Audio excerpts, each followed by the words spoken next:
ආයුබෝවන් මගේ YouTube channel එකට ඔබව සාදරයෙන් පිළිගන්නවා. මම අද ඔබ හමුවට ආවේ මීට ඉස්සෙල්ලා දවසේ මම ස්කෙච් එකක් කරා පෙන්සිල් ඩ්‍රොයින් එකක් කරා ප්‍රකාශන චිත්‍රයක්. ඒක දියසායෙන් වලින් වර්ණ කරන හැටි කියලා දෙන්න. ඉස්සෙල්ලා වීඩියෝ එකකින් මම කව වෙනස් විදියකට මේ ගමන මම ප්‍රකාශන චිත්‍රය කරන්න කියලා. ඒක පෙන්සිල් ඩ්‍රොයින් එක කරා. දැන් අද මම ඒක වර්ණ කරන විදිය පෙන්නනවා. ඒ කියන්නේ මෙච්චර දවසක් කරේ අපි අර පසුබිම ගොඩක් දැම්මා. දැන් මේ අද එහෙම කරන්නේ නැහැ කියලා මම කිව්වා. දැන් මේක වර්ණ කරන හැටි බලා ගන්න. ඊට පස්සේ ඔබට ඒක මම විටින් විට මතක් කරන්නේ නැහැ. මොකද වීඩියෝ එක දිග වෙනවා.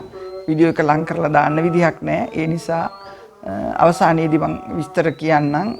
මම හිතනවා දැන් මගේ වීඩියෝ පුරුදු අයට මේක එච්චර දෙයක් නෙමෙයි තේරුම් ගන්න කියලා එක. ඒ නිසා ඒක කරගන්න බලන්න. ඊළඟට මගේ වීඩියෝ මම කියනවා මම ඔන්ලයින් පාඩම් මාලාවක් කරගෙන යනවා සෙනසුරාදා ඒක මතක් කරන්න. සෙනසුරාදා උදේ 9 ඉඳන් 11:00 වෙනකන් 6-8 දරුවන්ට සහභාගී වෙන්න පුළුවන්. සෙනසුරාදා 12 ඉඳලා 2:00 වෙනකන් මේ අවුරුද්දේ ලියන 11 වසර දරුවන්ට සහභාගී වෙන්න පුළුවන්. සෙනසුරාදා 3 ඉඳන් 5 වෙනකන් 9-10 දරුවන් සඳහා තියෙනවා පාඩම් මාලාවක්. මේකෙදි මම කරනවා තියරි කොටසක් කරනවා ප්‍රකාශනත් කරනවා. ඒ වගේම තියරි කොටසක් කරනවා ප්‍රැක්ටිකල් ප්‍රායෝගික පැත්තත් කරනවා. ද්‍රව්‍ය බලයේදී පේපර් 3ටම ලෑස්ති කරනවා. ඒ වගේම සමහර දරුවෝ අහනවා මම මෝස්තර විතරයි කරන්නේ මෝස්තර කරනවද කියලා. එහෙම නෑ මෝස්තරම කියලා නෑ දෙකෙන්ම ඉගෙන ගන්න ඕනේ. ඉගෙනගෙන මට කියන්න පුළුවන් අවසානයේදී මම මේ පාඩම් මාලාව දිගටම කරගෙන යනවා ඔන්ලයින් පාඩම් මාලාව 11 ඊපස්සේ විභාගෙ ලියනකොට මම ඒ 11 වසරේදී මම කියන්නම් ඔයා මේ අංශෙන් තෝරගන්න ඔයා මෝස්තර අංශෙන් තෝරගන්න. ඒ මෝස්තර වලට විශේෂ දක්ෂතා තියෙන දරුවෝ ඉන්නවා. ඒ අයට මට කියන්න පුළුවන් මේ ඔයාලා මේ පැත්තෙන් තෝරගන්න ප්‍රකාශන චිත්‍ර දක්ෂ අයට මේ පැත්තෙන් තෝරගන්න කියලා. ඒ වගේ මම උපදෙස් දෙනවා. ඒ නිසා දෙකෙන්ම කරනවා මම.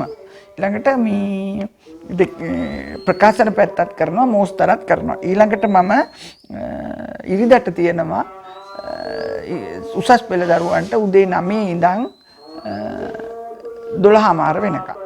උසස් පෙළ සහ වැඩිහිටි දරුවෝත් ඉන්නවා. එතෙන්ට ගුරුවරුත් ඉන්නවා. නිසා ඒව සහභාගී වෙන්න. ඊළඟට මේ වීඩියෝ එක නරඹන්න. ඊළඟට මේ කමෙන්ට්ස් කරන්න. අලුත් අදහස් මට කියලා එවන්න. සමහරට එකනට දැනෙන දේවල් හිතන විදිහටනේ. ඒව නිසා ඒව මට දැනුම් දෙන්න. මේක මම හරි කැමතියි. ඊළඟට මම මගේ පාඩම් මාලාව වෙනස් කරගන්න හරි පුළුවන් මට. ඒ නිසා යාළුවන්ටත් කියන්න ලයික් කරන්න. ඔබ මේක දැන් වීඩියෝ එක නරඹන්න. දැන් මම එදා පෙන්සිල් ඩ්‍රොයින් එකෙන් දාපු එක අද වෝටර් කලර්ස් වලින් වර්ණ කරලායි පෙන්නන්නේ. දැන් අපි මේක පාට කරන්න ගමු. මේ වෝටර් කලර්ස් වලින් පාට කරන්නේ මේ ඈත ඉඳලා පටන් ගන්නවා.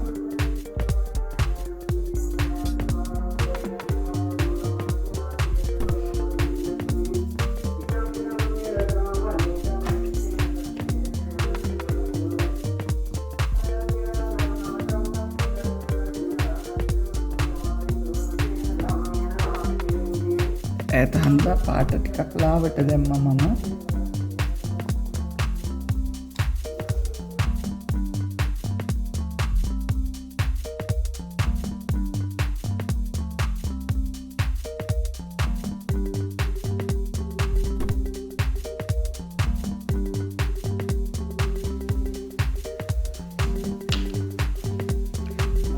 රූපේ පාට කරන්න ගන්නවා.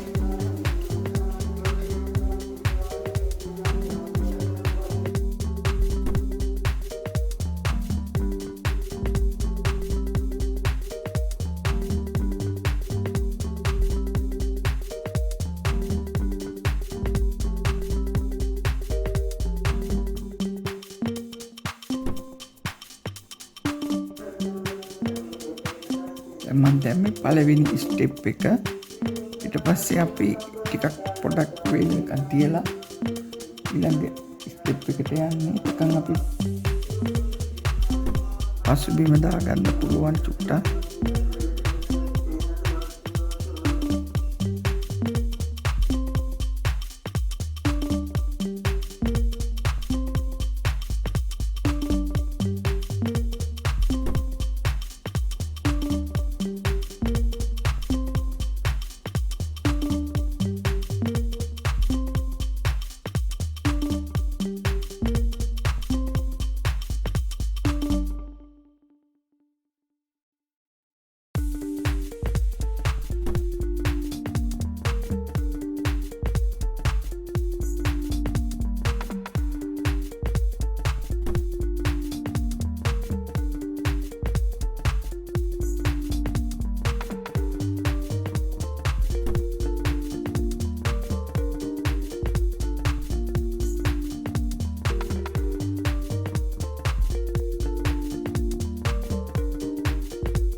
ඒක තමයි මම පේන්ටින් එක ඉවර කළා. පේන්ටින් එක කරන වෙලාවේ මම මේ විස්තර කළේ නෑ. නමුත් මේකේ මේ කරේ මිනිස් රූප ඒ අවශ්‍ය ප්‍රකාශනය තමයි ඉස්සර කළේ. ඒක ලොකුවට දැම්මා ඒ රූප ටික. ඊට පස්සේ පසුබිම ලාවට දැම්මා. මේ දියැලක් ළඟ මේ විනෝද වෙන නාන ස්ත්‍රීන් පිරිසක්. ওই විදිහටත් මේ චිත්‍ර දාන්න පුළුවන්. හැබැයි මේ අවස්ථාවේදී මේ මිනිස් රූප හොඳට ඇඳ ගන්න පුළුවන්කම තියෙන්න ඕන. මේ ඈත මේ පසුබිම ඈතට යන නිසා පොඩ්ඩක් ලා කරලා රූප ටික පොඩ්ඩක් මේ පැහැදිලිවම දැම්මා. ඒකයි මම කළේ. ඔබට මේකෙන් මේ ඔබත් බලන්න මේ වගේ චිත්‍රයක් නිර්මාණය කරලා